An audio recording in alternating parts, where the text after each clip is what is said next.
Bonjour à tous, merci d'être au rendez-vous de votre atelier Nouvelles Technologies Santé. Aujourd'hui, nous nous plongeons dans l'univers de l'imagerie médicale avec l'arrivée d'un nouveau système français sur le marché de la radiographie. EOS, c'est son nom, est un système de radiographie en 2 et 3 dimensions issu du travail du prix Nobel de physique Georges Charpak sur les détecteurs de particules.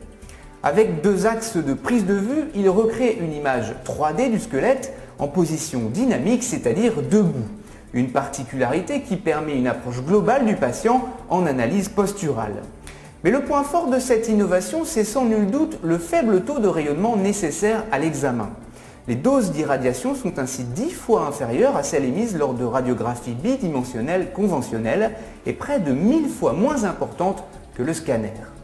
Quand on sait que la radiographie est une discipline où l'on mesure en permanence le bénéfice médical et le risque d'exposition aux rayons X, on imagine aisément l'importance de ces données et surtout dans les cas où le patient est jeune, comme pour les problèmes de scoliose.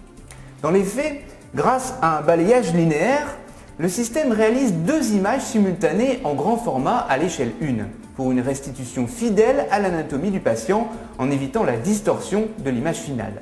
Le temps d'acquisition est de 20 secondes pour un balayage du corps entier, 4 à 6 secondes pour un rachis seul.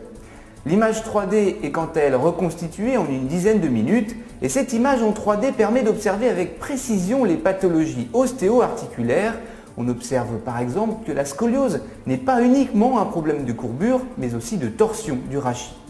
Cet outil dédié aux orthopédistes et aux rhumatologues ouvre donc la voie à un diagnostic plus affiné et un suivi thérapeutique optimal grâce à une fréquence d'examen plus élevée.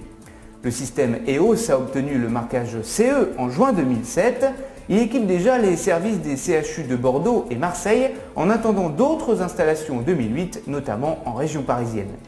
Voilà, merci de votre attention, à la semaine prochaine pour un nouvel atelier.